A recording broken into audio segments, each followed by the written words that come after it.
Hello, future doctors. I am medical Lokesh, second year MBBS student, Narendra Medical College and Hospital, Closure, Odisha.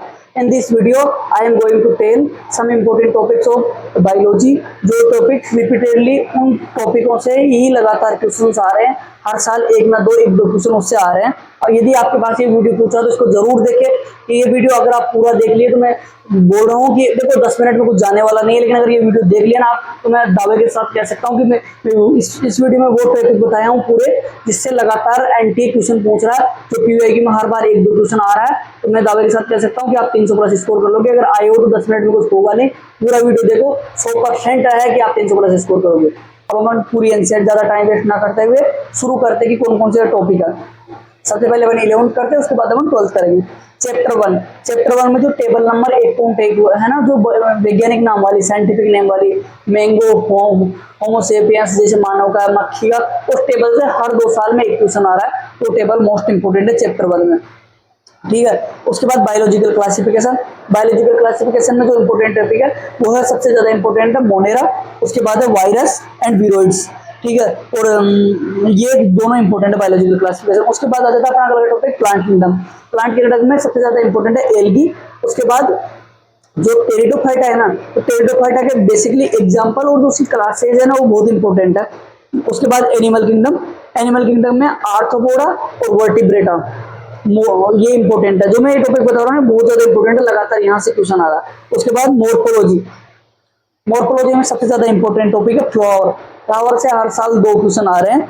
और उसके बाद है root, उसके बाद family, ये है। और ये टॉपिक जो ये चैप्टर बड़ा है तो इसमें से मतलब फ्लावर तो सबसे ज्यादा इंपॉर्टेंट है और उधर से भी एक क्वेश्चन आ रहा है। उसके बाद एनाटॉमी का क्या है यार, ऐसा स्पेसिफिक नहीं कि उस टॉपिक से लगातार ये क्वेश्चन आ रहा है, तो मैं ऐसा बता नहीं सकता। लेकिन ये फिर भी इसका टिश्यू ये देख लेना, टिश्यू और जो मतलब जो सेकेंडरी तो हट गया, टिश्यू और जो चीजें हैं वो देख लेना। इसका स्पेसिफिक नहीं कि उस टॉपिक से हर साल क्वेश्चन आ रहा है, ठीक है। उसके बाद अपना अगला चैप्टर आ जाता है सेल में भी यही है कि मतलब स्पेसिफिक नहीं है, हर टॉपिक से लगातार क्वेश्चन पूछ रहा है, लेकिन इसमें जो ज्यादा इंपॉर्टेंट है cell membrane, endoplasmic reticulum, nucleus, और इनसे क्वेश्चन आ रहा है, लेकिन इससे कहीं से भी आ सकता है, तो सेल का स्पेसिफिक नहीं है। उसके बाद बायोमोलिक्यूल में अमीनो एसिड, जो सेकेंडरी मेटाबॉलिज्म की एक टेबल है, जिसमें मतलब उसका जो देर का वो टेबल बहुत ज्यादा इंपॉर्टेंट है, उसको पढ़ना। उससे हर 2 साल में एक क्वेश्चन आ रहा है। और उसके बाद कोफैक्टर, एंजाइम का कोफैक्टर और एंजाइम को जो अफेक्टिंग करते हैं ना वो चीजें इंपॉर्टेंट है, उससे लगातार मतलब 1-2 साल में क्वेश्चन आ रहा है। उसके बाद आपका अगला जो आ जाता है सेल साइकिल का सबसे ज्यादा जो इंपॉर्टेंट टॉपिक है मियोसिस से हर साल 2 क्वेश्चन आ रहे हैं। तो मियोसिस सबसे ज्यादा इंपॉर्टेंट टॉपिक है, मियोसिस को डोंट स्किप मियोसिस। उसके बाद फोटोसिंथेसिस में Calvin cycle and C4 cycle. उसके बाद रेस्पिरेशन इन प्लांट्स में ग्लाइकोलाइसिस और एरोबिक रेस्पिरेशन, और ETS इंपॉर्टेंट है। पीजीआर में तो डेवलपमेंट नहीं होता, अलग अलग फेज में, जैसे लार्किस्पर वगैरह, इसकी मतलब जुवेनाइल फेज में अलग शेप होती है, एडल्ट फेज में अलग शेप होती है, उसका क्वेश्चन आता है।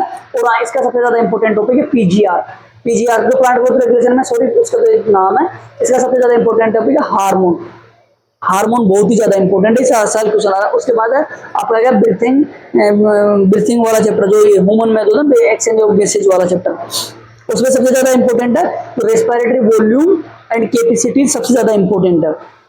और डिसऑर्डर भी देख ले। और टेबल नंबर 14.1 जिसमें जो प्रेशर दे रखा है ना अलग अलग, जैसे एलवीआई का 104 होता है, ऑक्सीजनेट ब्लड का 95 होता है, और टिश्यू का अलग होता है। वो जो टेबल है वो देख ले आप एक बार, वो टेबल बहुत ज्यादा इंपॉर्टेंट है।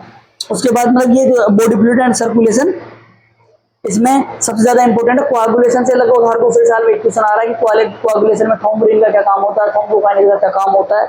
उसके बाद डिसऑर्डर, और डिसऑर्डर ब्लड में फॉर्मेट एलिमेंट्स है, WBC RBC किससे मतलब पूछ लिया कितनी होती है।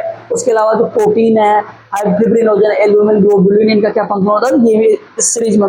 एक्सीरेटरी में क्या जो एग्जाम्पल होते हैं ना, यूरोगोटेलिक, इसके एग्जाम्पल बहुत ही ज्यादा इंपॉर्टेंट है।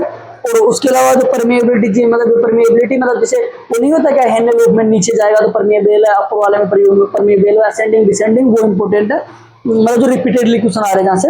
और जो ग्लोमेरुलर फिल्ट्रेंट रेट है वो देख लेना आप।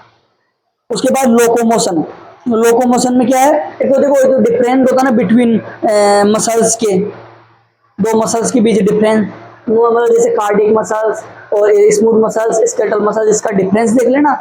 उसके अलावा जो कॉन्ट्रैक्शन रिलैक्सेशन की थ्योरी है वो डिसऑर्डर इसके बहुत ज्यादा इंपॉर्टेंट है। और बोन देख लेना, बोन, ठीक है। ये हो गया अपना नर्व इम्पल्स में भाई, तो इसका तो बहुत सारा सिलेबस उन्होंने हटा दिया। आई ईयर, वैसे तो आई ईयर से क्वेश्चन आता था लेकिन अब इन्होंने हटा दिया, तो अब इम्पोर्टेंट है सीएनएस। और जो ट्रांसमिशन होता है ना, सीएनएस मतलब सेंट्रल नर्वस सिस्टम, ब्रेन का है ना, वो वहां से क्वेश्चन आएगा, तो इम्पोर्टेंट है, हर साल 1-2 साल में क्वेश्चन आ रहा है। तो ट्रांसमिशन मतलब जो प्रीसिनेप्टिक पोस्ट सिनेप्टिक उसके बारे में क्वेश्चन आ रहा है। और वो जो नहीं का डीपोलराइजेशन रिपोलराइजेशन, वो टॉपिक इंपॉर्टेंट है। ये अब मैंने 11th का बता दिया, ये वो टॉपिक है जहां से लगातार क्वेश्चन आ रहा है, ठीक है। सेक्सुअल रिप्रोडक्शन इन एंजियोस्पर्म, इसमें क्या पोलिनेशन सबसे ज्यादा इंपॉर्टेंट है, पोलिनेशन। और पोलिनेशन और 1.2 में कुछ देर का एक जो फीमेल वाले जो सिस्टम है ना, फीमेल वाला जो कि स्टिग्मा, ओवरी, कितना न्यूक्लियस है, वो वाले एक टेबल है, मतलब वो एक यूनिट 1.2.2 एक ऐसे करके हेडिंग है जो फर्स्ट चैप्टर में, तो वो देख लेना, वो रिपीटेडली क्वेश्चन आ रहा है वहां से। उसके बाद ह्यूमन रिप्रोडक्शन में भी यार स्पेसिफिक नहीं है कि इससे लगातार क्वेश्चन पूछ रहा है, कभी मेंस्ट्रुअल साइकिल से पूछ रहा है, कभी गेमेटोजेनेसिस से, तो कभी जो प्रेगनेंसी एंड डेवलपमेंट है वहां से। तो इसका मैं कह नहीं सकता कि इस टॉपिक से हर बार क्वेश्चन आ रहा है। हाँ, रिप्रोडक्टिव हेल्थ भाई इसका मैं बता सकता हूँ, तो मैं स्टूडेंट्स के साथ इसमें इससे क्वेश्चन आ रहा है, जो आईयूडी नहीं होती है, मतलब जिससे जो मेथड होते हैं नेचुरल, और जो आईयूडी जिसके द्वारा मतलब मतलब एक तरह से नहीं होता क्या, सेक्स तो कर लेते हैं लेकिन वो रोकने के लिए होता है वो मेथड, प्रेगनेंसी के लिए, तो वो मेथड आईयूडीज, ये सबसे ज्यादा इंपॉर्टेंट है आईयूडीज। और उसके जो लगातार क्वेश्चन आ रहा है। उसके बाद जो इनफर्टिलिटी वाला जो टॉपिक है ना, कौन सा आईसीएसआई होता है, कौन सा गिफ्ट होता है, जीआईएफटी, कौन सा आईवीएफ होता है, वहां से हर साल क्वेश्चन आ रहा है। जेनेटिक्स में जो रिपीटेडली जहां से क्वेश्चन आ रहा है वो है तो मेंडल के नियम का जो है ना कि 1 डिग्री और 2 डिग्री, उसके जो 7 वो जो ट्रेट थे उसने कब से कब दिया था। और दूसरा डिसऑर्डर इसका मतलब ये बहुत ज्यादा इंपॉर्टेंट है, जेनेटिक डिसऑर्डर। और दूसरी बात इसमें पेडागोजिक एनालिसिस देर का, उसके बारे में लोगों ने बता रखा कि ये बहुत इंपॉर्टेंट है, लेकिन यार उससे मतलब इतना कुछ खास क्वेश्चन नहीं है यार, लेकिन जेनेटिक डिसऑर्डर बहुत इंपॉर्टेंट है। इवोल्यूशन में नहीं, उसके बाद सॉरी इनहेरिटेंस में सबसे ज्यादा इंपॉर्टेंट है जेनेटिक कोड एंड लेकोपेरन। इससे हर साल एक क्वेश्चन आ रहा है दोनों से, जेनेटिक कोड और लेकोपेरन। और यार जो इनहेरिटेंस वाला चैप्टर है ना, मॉलिक्यूलर बेसिस ऑफ इनहेरिटेंस, ये अपने आप में बहुत बड़ा चैप्टर है, तो इसका मतलब कहीं से क्वेश्चन आता है, 6 से 7 क्वेश्चन आता है, तो मैं इसे स्पेसिफिक कह नहीं सकता कि उसी टॉपिक से क्वेश्चन आएगा। उसके बाद इवोल्यूशन में क्या इवोल्यूशन का एविडेंस जो नहीं हो क्या, होमोलोगस एनालोगस, वहां से क्वेश्चन आ रहा है। और ब्रीफ अकाउंट ऑफ इवोल्यूशन के बारे में बेसिक जानकारी, और ह्यूमन का देख लेना, प्राइमेट, नेडरटल, होमो सेपियंस की ब्रेन कैपेसिटी कितनी होती है। ह्यूमन हेल्थ एंड डिजीज में क्या इंपॉर्टेंट है, तो जो डिजीज नहीं होती क्या, टाइफाइड, निमोनिया, उसके बारे में। और दूसरा इम्यूनिटी, ये इंपॉर्टेंट है। ये दोनों टॉपिक से एक साल क्वेश्चन आ रहा है। और एक तो भाई ग्राफ्ट रिजेक्शन वाला क्वेश्चन है, वो क्वेश्चन हर बार पूछ रहा है एनटी, हर 2 साल में एक बार क्वेश्चन पूछ रहा है, जिसमें सीएमआई सेल मीडिएटेड इम्यूनिटी होती है। तो ग्राफ्ट रिजेक्शन के लिए मतलब ऑर्गन ट्रांसप्लांट करने के बाद जो जिम्मेदार होती है ना कि फॉरेन बॉडी हो उसके लिए। और ड्रग्स, ठीक है, माइक्रोब इन ह्यूमन फेयर में 8.1 पे कुछ दे रखा है वो है। और माइक्रोब का जो हाउस होल्ड में मतलब जो अपने घरेलू चीजों में यूज जाते हैं वो इंपॉर्टेंट है, जहां से रिपीटेड क्वेश्चन आ रहा है। और chemical enzyme and other bioactive जो इसके फंक्शन होते हैं, ये वैसे टॉपिक है जहां से हर साल क्वेश्चन पूछ रहा है। बायोटेक्नोलॉजी जो बना है ना, उसमें आरडीटी से पीसीआर से नहीं पूछ रहा है, तो इसका स्पेसिफिक नहीं कि उस जगह से पहुंचेगा। लेकिन जो इसका एप्लीकेशन वाला है ना बायोटेक्नोलॉजी चैप्टर 2, वैसे जो बीटी कोटन और रेजिस्टेंस 10.1 में उधर का, वहां से हर साल क्वेश्चन आ रहा है, बीटी कोटन, रेजिस्टेंस। और जो मतलब जो जेनेटिक मॉडिफाइड फसलें तैयार की जाती है, बीटी कोटन में कौन सा होगा, क्राई 1 जीन, क्राई 3 जीन, वो जो लाइन है ना 7-8 10.1 पे, तो उसको अच्छे से पढ़ा। और जो एक बायोपायरेसी होती है उसको भी देख लेना। और जीएसी करके कुछ फुल फॉर्म है, वो भी पढ़ लेना, जेनेटिक इंजीनियरिंग जो मतलब जो पायरेसी है तो उसकी फुल फॉर्म पूछ लेते हैं कई बार। अब ये हो गया अपना। उसके बाद आ गया अपने इकोलॉजी, ऑर्गेनिज्म एंड पॉपुलेशन में जो ग्राफ है 11.3 पे, वो इंपॉर्टेंट है ग्राफ, और वहां से क्वेश्चन पूछ रहा है। पॉपुलेशन इंटरेक्शन से हर साल क्वेश्चन आ रहा है कि म्यूचुअलिज्म में क्या होता है, म्यूचुअलिज्म में दोनों का फायदा होता है, कंपटीशन में दोनों का नुकसान होता है, तो वो वाला। और इकोसिस्टम उसके बाद है जिसमें रिपीटेड क्वेश्चन आ रहा है, प्रोडक्टिविटी और एनर्जी फ्लो से क्वेश्चन पूछ रहा है। Biodiversity and conservation.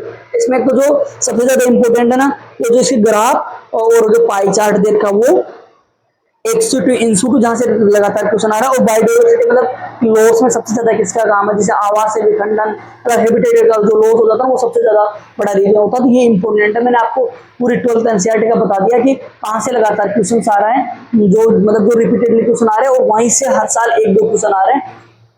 Thank you. जय हिंद, जय भारत। मैं आपका अपना लोकेश ना फ्रॉम राजस्थान। इस वीडियो को अधिक से अधिक शेयर करें ताकि अधिक से अधिक लोगों को पता चले, क्योंकि नीट के 3 दिन ही बच रहे हैं, 3-4 दिन बच रहे हैं मोस्ट प्रोबेबली। तो ये जो टॉपिक है जाते जाते इसको देख के जाए, मतलब क्योंकि एंटी यहीं से क्वेश्चन रहा है, तो मोस्ट प्रोबेबिलिटी है कि 300 प्लस के नंबर का क्वेश्चन आपको यहीं से मिल जाएगा।